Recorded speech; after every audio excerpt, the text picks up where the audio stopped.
How's it going, friends? And welcome to episode 7 of the Cynical Den Podcast. We're in for a nice big episode today, hopefully. I know I say this every week because I try and plan to have the episode actually last for longer than half an hour, but I haven't been doing a good job recently, have I? About 20 to 25 minutes seems to be the general runtime for the most recent episodes. Definitely really stretching out the podcast definition to apply to this show with how short some of these episodes are. I remember when I started, I was saying, yeah, it'll be between half an hour and an hour. I don't even think any of the episodes have lasted for longer than 40 minutes.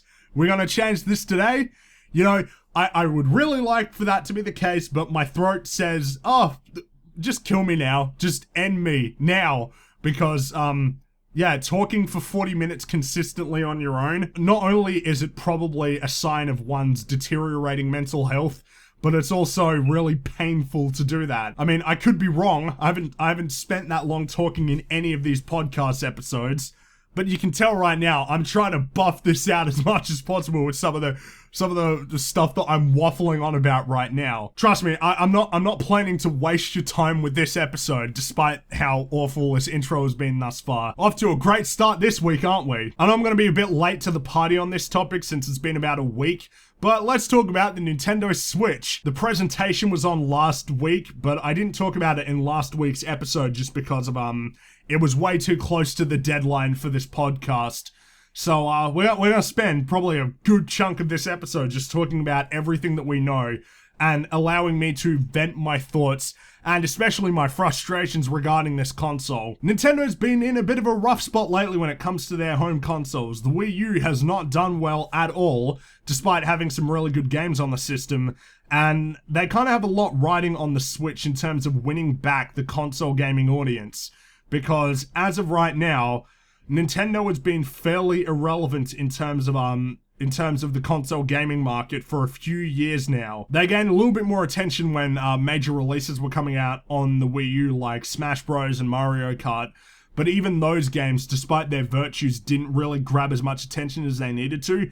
So with the Switch presentation, they had a lot riding on it, and I had a lot of expectations for what they were going to do with this show. The three main things that I felt that they needed to do was, first, show their exclusive games, because I've repeatedly stated this, but Nintendo has the best lineup of IPs in the industry, but they also misuse them so frequently. They have Metroid, which they haven't made a proper game for in 6 years, and for which they haven't made a good game since Metroid Prime 3 in 2007. They also have, very long-standing dormant franchises like the Mother series that they probably could be getting some use out of. They've kind of neglected Star Fox, and despite Star Fox Zero releasing last year, it was very much a remake of Star Fox 64 again. As well as that, they have a lot of these franchises that probably they would have been best served announcing at this conference, like Metroid, like a new Pikmin, maybe some surprises like a new IP besides ARMS, which we'll talk about when we start talking about these games.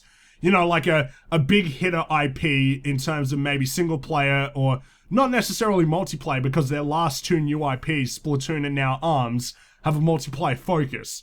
While they have a really good IP lineup, it's worth expanding that to encompass a little bit more of a broader audience, as well as taking advantage of the ones that they currently have. So that's what I wanted to see first and foremost, exclusive games. Secondly, I wanted to actually find out more in-depth information about the hardware of the system. I didn't want to hear nebulous information about the hardware of the system. They needed to talk about the raw technical power that this system has.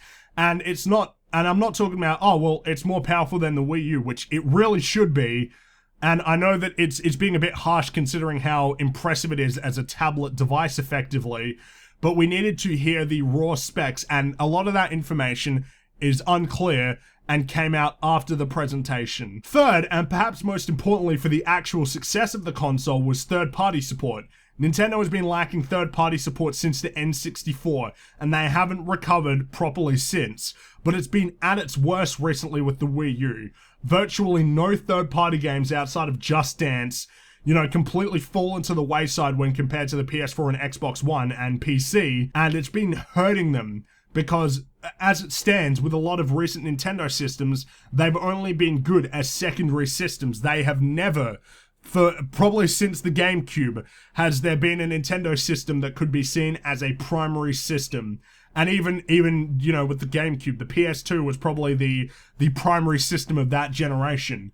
It's been one of their biggest things they're struggling with. And while a lot of people have said, well, I don't mind it as a secondary system, not everybody can afford secondary systems.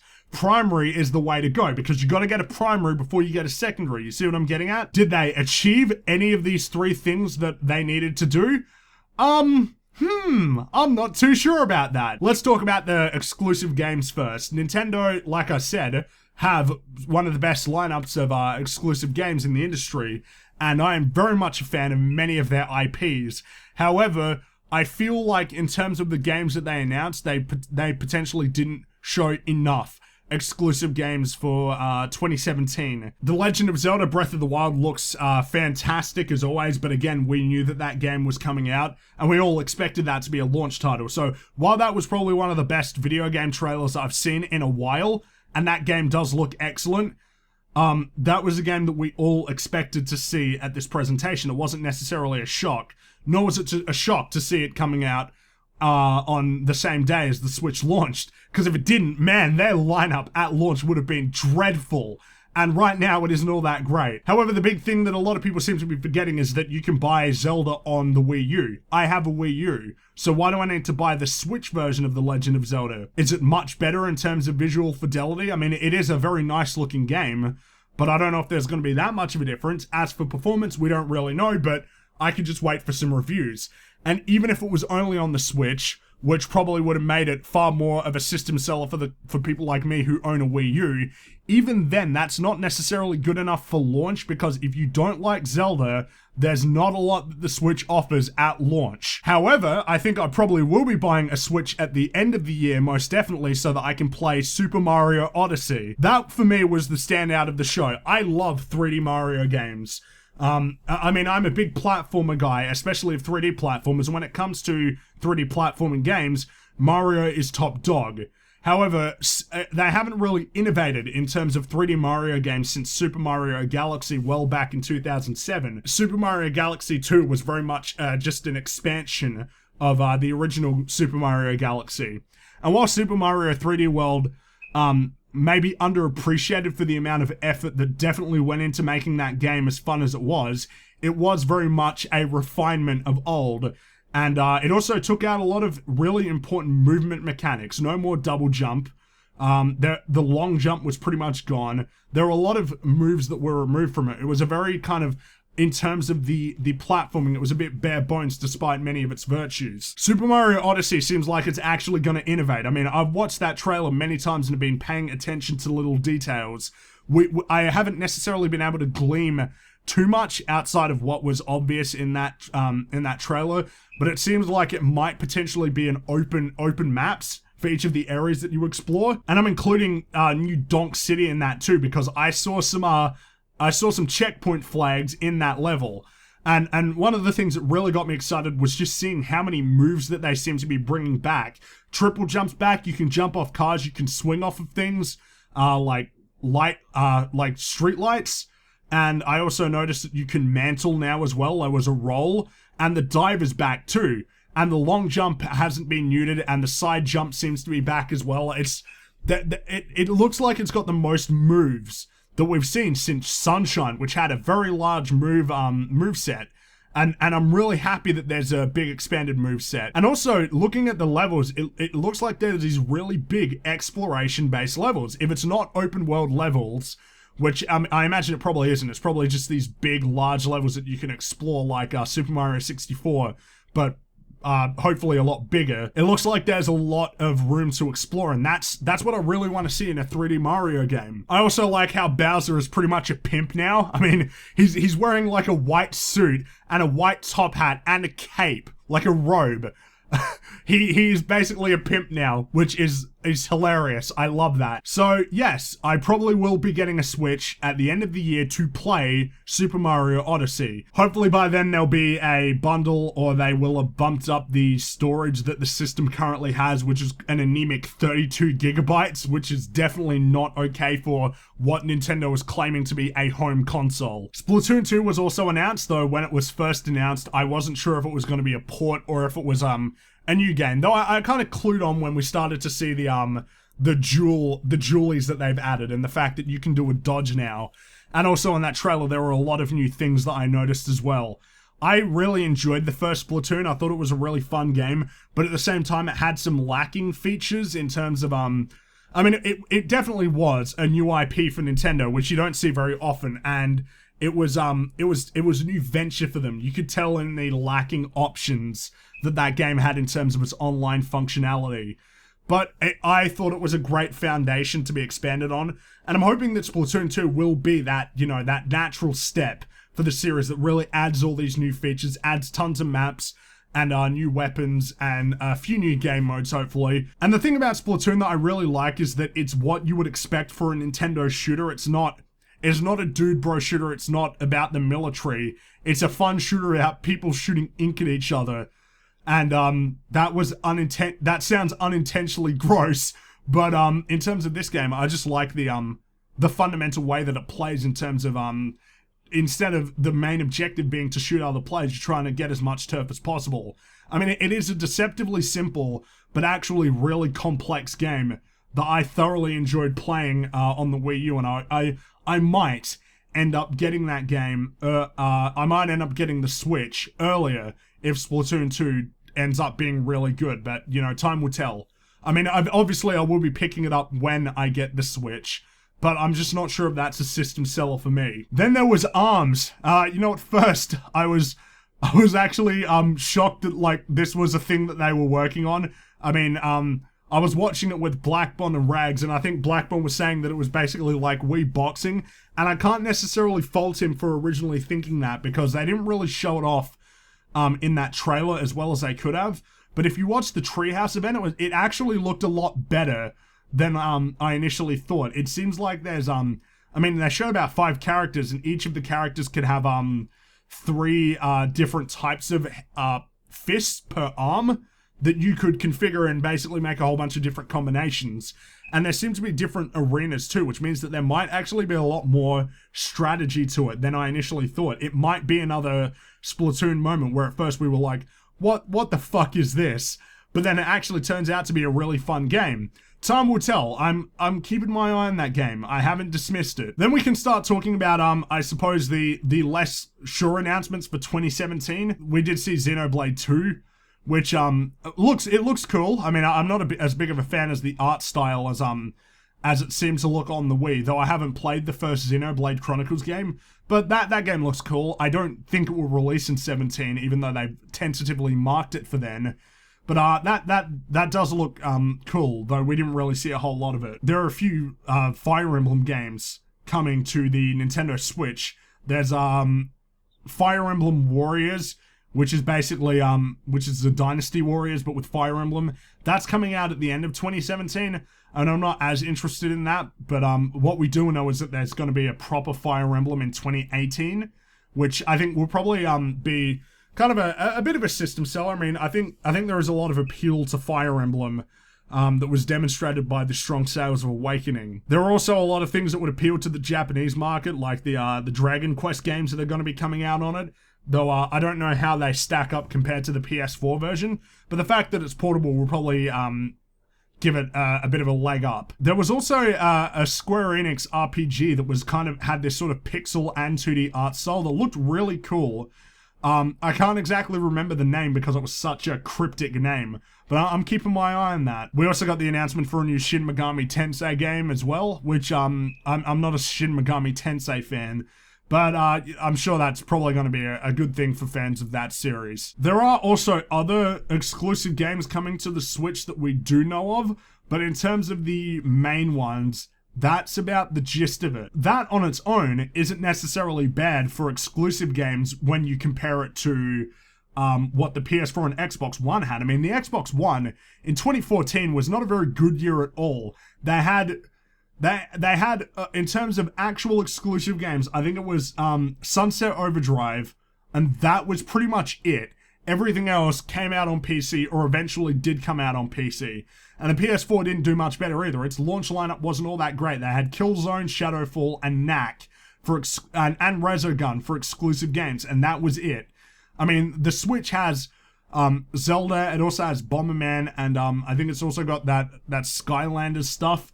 And while that on its own for exclusives while it's not great, that in itself isn't too bad. It's the fact that there's no other third-party games accompanying that right now that we know of that's got me really concerned. The launch lineup as it stands right now without third-party support is bad. It is bad. And I don't think anybody can deny it. The only thing that people are really looking forward to is Zelda. Maybe people are looking forward to Bomberman, but they're selling that for $50, which is quite a hefty price for something like that.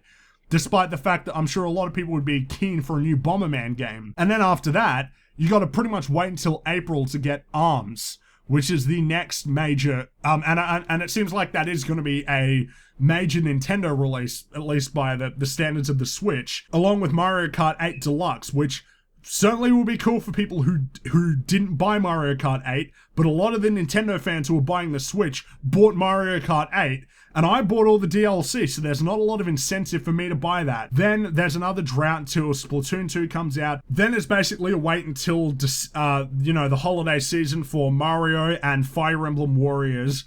But other than that, the other games, I'm not sure if they're going to release in 2017. I mean, there's Sonic Mania, which, but I'll be getting that probably on my PC anyway. That game does look awesome, but again, I'll probably get it on my PC. And I'm not sure what the other games they had were, because they posted a picture, and it didn't really extend beyond what they showed at the conference, which it kind of gets me worried in terms of the lineup, because the lineup itself, in terms of exclusives, isn't bad, especially by comparison to what the PS4 and Xbox One have, which is, with Sony, they spread them out a bit better, but with Microsoft, they blow their load in October and December, between October and December, rather, and then they have nothing all year. And this was a big issue they had in 2015. And even then, a lot of their games come out on PC as well, so they're not even exclusives. But with the Switch, all we have right now is Nintendo games, a port of a 5-year-old game, and the promise of, EA FIFA, and that's pretty much it in terms of third-party support. We really didn't hear a lot at the presentation regarding third-party support. I will certainly be happy when No More Heroes 3 ends up coming out, when Suda51 announced that, but he didn't even have a title for the game yet, so how far it is into development, we don't know. Probably quite early. Same went for the likes of Shin Megami Tensei. Sega came out on the stage. They didn't show their new Sonic, their Project Sonic for 2017, when this would have been a prime opportunity to show it.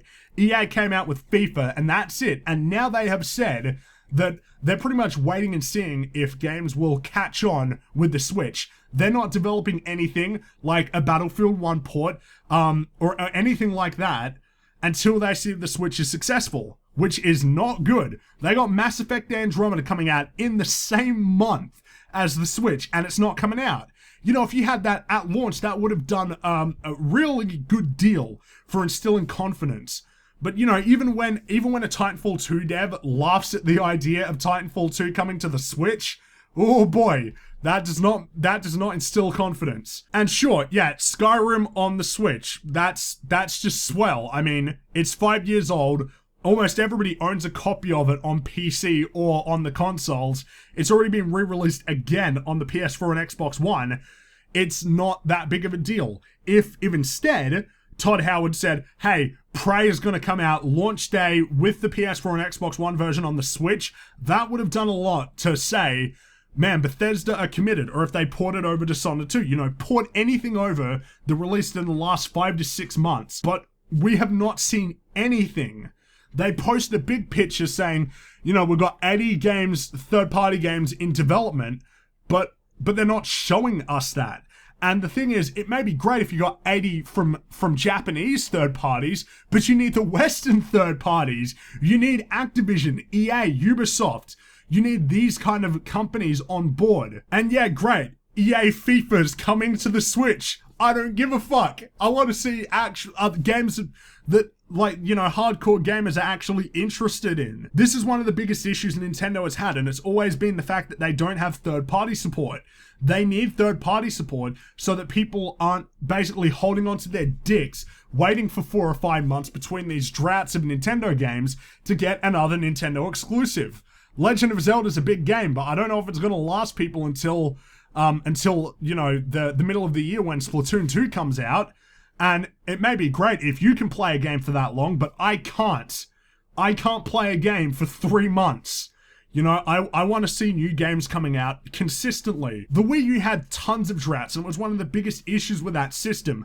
In fact, I think last year they had Star Fox Zero, and I can't think of any other game that released in 2016. You know, that's the kind of thing that I'm worried is going to happen again with the Switch. And now the Switch has a lot going in its favor in that because it's also a handheld as well as a home console, it means that they'll be funneling a lot more focus into it. I mean, we're expecting a new a new Pokemon game to come out on the Switch, and that's going to do wonders for it. I mean, the fact that they're focusing all their attention should do good things in terms of its first-party games. And as someone who owns a PC and probably wasn't planning on buying too many third-party games on the Switch, since for me, I would only buy it for the portable aspect, you know, that's fine. But the thing is that I'm not your regular sort of consumer. There are a lot of people who want a console that can fulfill all of their needs. You know, not a lot of people are going to be buying 2 or 3 consoles. For the Switch to be successful, it needs to get third-party support. It's one of the biggest issues Nintendo has had since the N64, and the Wii was the only exception to the downward trend for sales of Nintendo consoles that's really been going on since the NES. Because the SNES sold less than the NES, but it wasn't really a big deal because the SNES was still top dog. But you know, ever since the N64, with the exception of the Wii, there's been a downward trend in terms of their sales. It might help if they were actually putting more powerful hardware under the hood, so that it would entice third parties to jump on board with the system. Because while, I mean, we all expected the Switch not to be as powerful as a PS4 or Xbox One, but it depends how underpowered it is compared to those systems. Don't get me wrong, I'm impressed with the Switch in terms as a hardware achievement, because we're talking about a tablet device, a handheld that is able to output games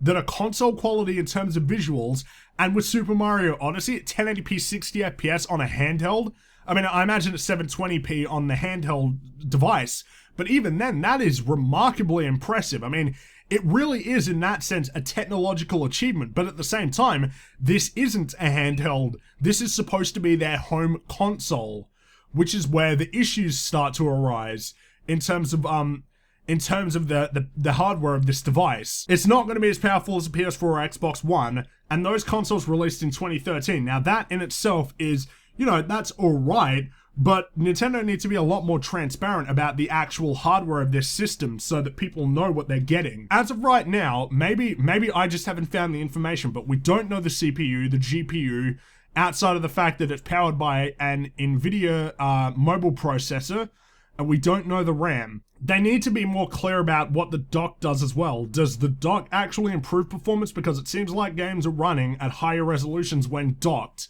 And I know it's partially because the screen of the Switch itself is 720p, but I imagine that there surely is a factor in that performance. We also know that the game is able to run, for example, Mario Kart 8 runs at 1080p on the Switch when it doesn't on the Wii U. So there's clearly something going on under the hood, but we don't know enough yet. They haven't been clear. Nintendo has been similarly unclear on this new paid service that's apparently going to be implemented for the online, which I certainly don't like, and I haven't liked it since Xbox Live. And now all 3 console companies are going to have a paid online service when in reality it should be free, because it's free on PC. But the big difference is that with Nintendo, we just don't know if it's going to be good enough. And with some of the information that has come out, oh boy, it's not looking good. From what I've been hearing, a lot of the functions, including like pre-game lobbies, voice chat, and other regular features that people should expect for a console, will only be accessible through a mobile device, like a smartphone. Who Who thought that was a good idea? That is such a stupid idea. Just put it in the console. I don't want to be paying for a service in which I need an additional device in order to access multiplayer or have a party chat. These are things that should be built into the system. The Vita could do it, and the Vita came out in 2012.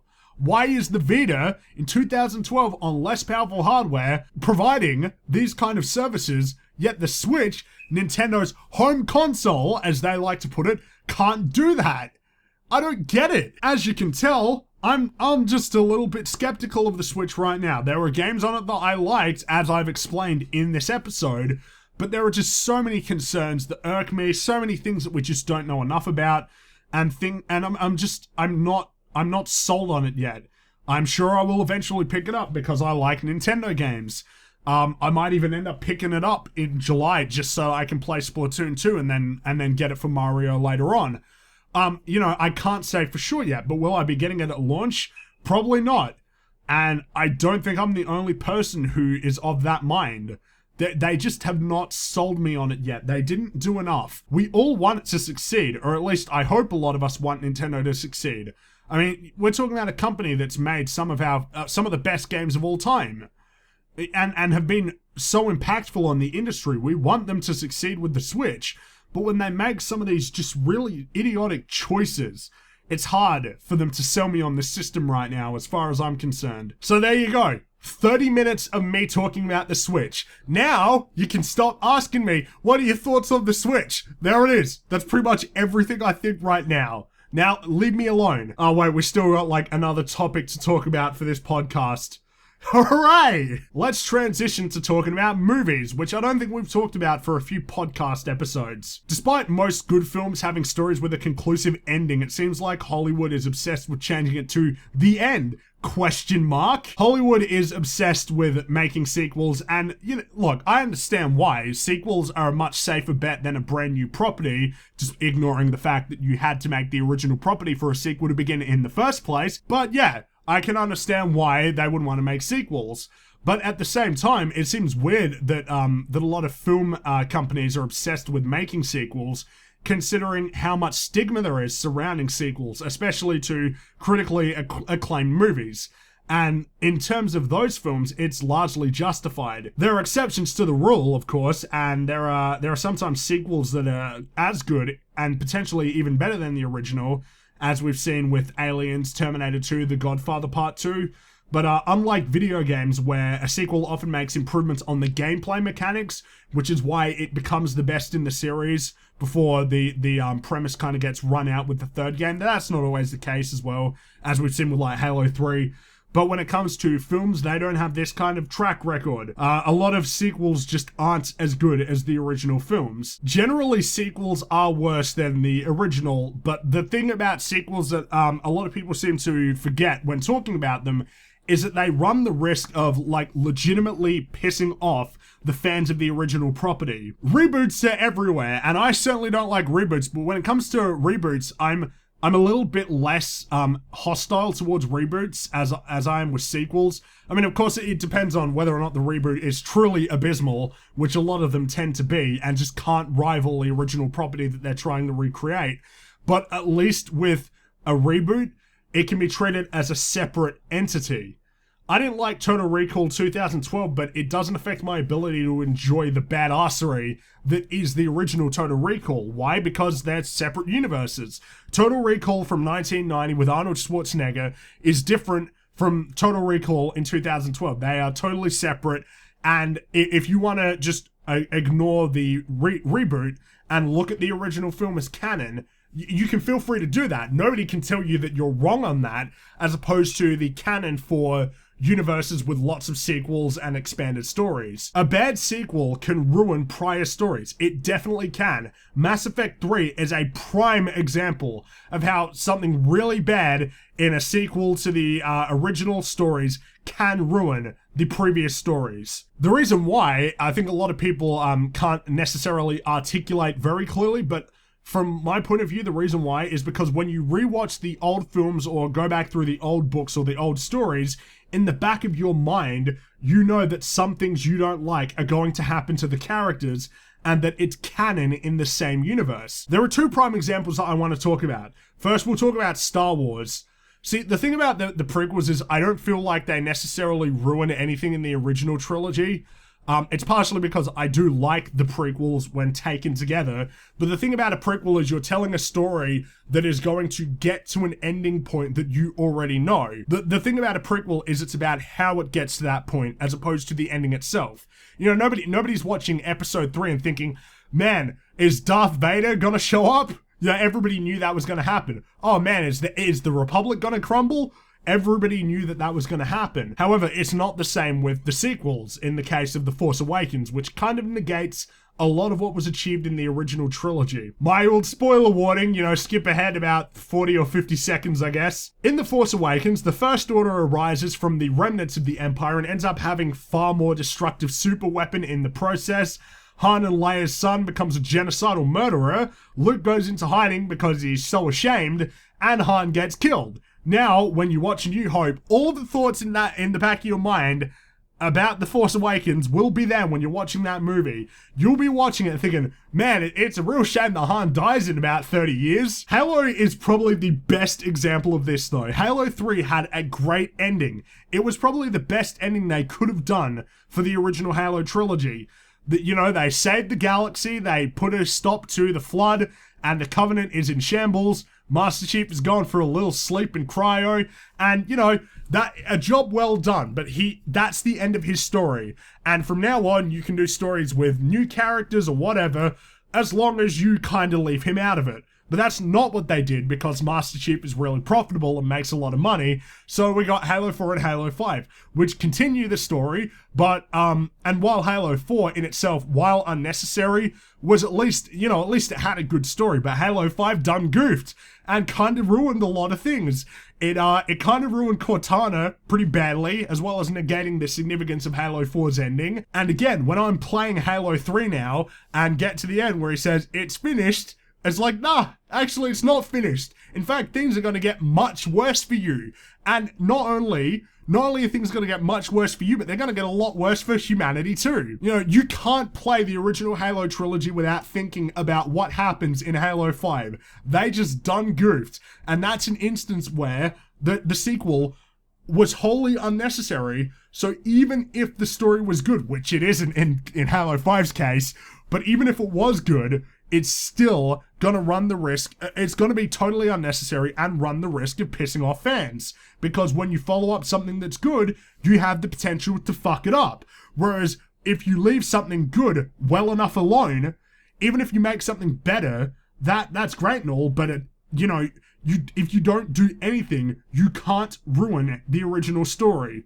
Some stories should be left alone. They don't need to be expanded. Another one of my big issues with the current sort of direction of the film industry in terms of movies right now is how so many films are like made from the start to be part of a planned trilogy or are even slated to launch an expanded universe. Because, hey, Marvel did it, so it's super easy, right? Ghostbusters 2016 was a prime example of this. A film that was made to set up sequels and set up a Ghostbusters cinematic universe. Something nobody asked for, but that they wanted to do because it makes money. When you write a story with the sole intention of launching a cinematic universe, the film runs a good chance of turning out like shit because you have to spend so much of the film's running time setting up future films. This was one of the big reasons why The Amazing Spider-Man 2 was such a piece of shit movie, because they spent so much of that movie trying to set up the Sinister Six spin-off, as well as setting up Amazing Spider-Man 3. It's kind of one of the running issues I have with the Marvel films, despite how much I enjoy a lot of the MCU films. Many of them don't have conclusive endings because they have to set up future plot points. You know, they got to keep the wheels turning. So even when the good guy wins, there's still a looming bad guy. You know, nothing is necessarily ever resolved. Every film, you're waiting for some payoff, but then it's setting up new stuff that you have to wait for the next movie to resolve. Trilogies themselves aren't always a good idea to begin with because, I mean, you don't even know if the movie's going to be successful enough to warrant 2 sequels, but a trilogy is very difficult to write. Stories are supposed to have a beginning, middle, and end, and good story structure dictates that the second act should close with a big event to transition into the third act. It's the part where the door closes on the protagonist and they have to go forward. They're usually at their lowest moment, but it's setting up something big, and in the case of, like a big epic story, something epic is coming up. However, when you write a trilogy, this becomes a lot more complicated because this act structure of 1, 2, and 3 is being stretched out into films, where the first film is Act 1, the second film is Act 2, and the third film is Act 3. Now, the big issue is, not only does this put a lot of pressure on the third film to succeed, because people will just have these really high expectations for what's going to get pulled off, but the issue comes in that when you're writing the second film, you're probably going to have to end on a cliffhanger because that's the way second acts are kind of supposed to end. Except in the case of a single story, the third act starts right away instead of a year later in a different film. It certainly doesn't help when the third film is split in two. The third act is not meant to be that long. The second act is supposed to be about the same length as the first act and the third act combined. So when you make the third act of your film twice as long as the second act, you're gonna fuck something up. It's just inevitable. A lot of trilogies end up stretching their plot way too thin as well. An interesting premise for a single story doesn't always work for a trilogy. What am I basically getting at here? Maybe just write a single story for now. You don't need to set up a cinematic universe. Sometimes, one story is fine. I'm not necessarily going to protest to having a cinematic universe with Godzilla and King Kong, because that sounds awesome, but in some other cases, maybe hold off for a little bit, just stick with the one story, Don't try and overcomplicate things. Looks like it's time for Q&A. Remember, if you want to leave me a question, leave it in the comment section of this video and I will get around to it in the next episode of the podcast. Today's question is from Chris H, who asks, what's your general opinion on game industry management, the way they conduct business, and their general effect on the future of the industry? Now, presumably, you're referring to management within development studios or publishers, where there often seems to be a butting of heads, and I think this is a really interesting topic. Gaming, much like film, music, television, and the book industry, is an industry where creative people and business-minded people are forced to cooperate, even though the outlook for both sides may fundamentally conflict. Creators, at least good creators, should be most concerned with making something good that they like and that their audience will like, whereas the businessmen care about turning a profit. There's nothing wrong with management wanting to turn a profit. I mean, it's only logical. It's totally necessary.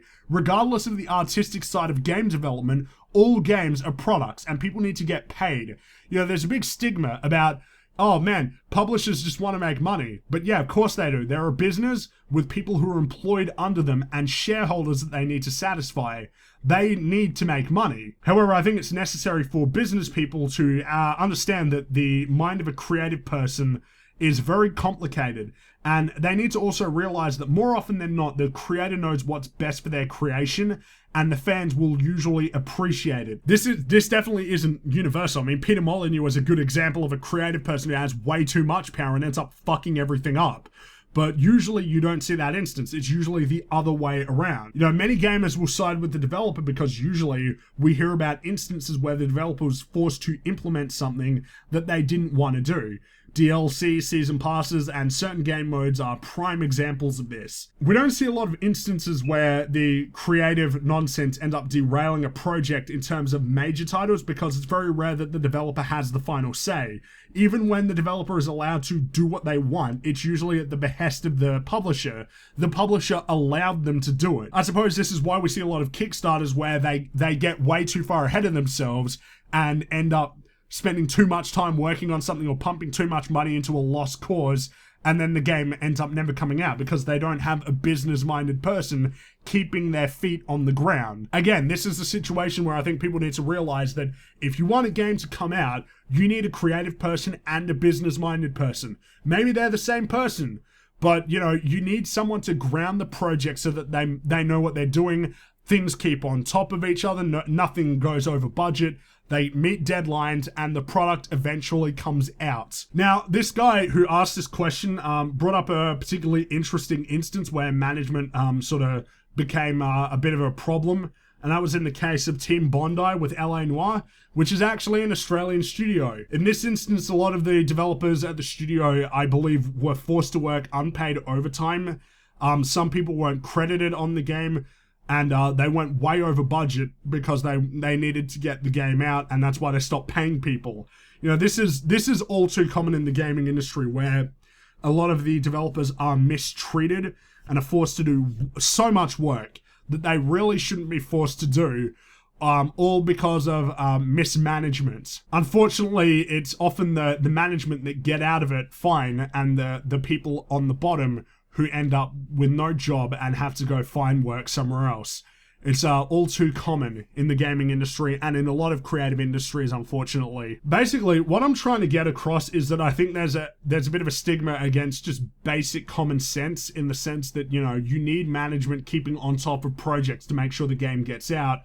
But at the same time, there are ways in which management could be improved, because the way that a lot of publishers conduct business isn't necessarily good. There are a lot of really bad decisions that are made, and often it seems like they've disregarded the opinions of the developer, or just basic logic. You know, the developer usually knows what they need to do for their game. Of course, they can fuck it up and make a bad game, but with a lot of major titles that we've seen recently, many of the biggest issues have been a result of overreach from the business side of game development. That wasn't a super coherent answer, but I hope that answers your question. That does it for episode 7 of the Cynical Den Podcast. Thanks for watching. Remember, if you liked what you saw, there's a lot of other stuff going on with Crude Penguin. Feel free to check out the website, follow it on Twitter and Facebook. All the links are available in the description. And hopefully I'll have some projects that I've been working on for a while for Crude Penguin, particularly in regard to 4 anthropomorphic buddies who live in an apartment that I'll hopefully be able to talk about really soon. I've been working very hard on some projects, and I've got a lot of ideas in the works that I hope you guys will appreciate and enjoy. As always, thanks for watching, and I'll see you on the next episode of the Cynical Den Podcast.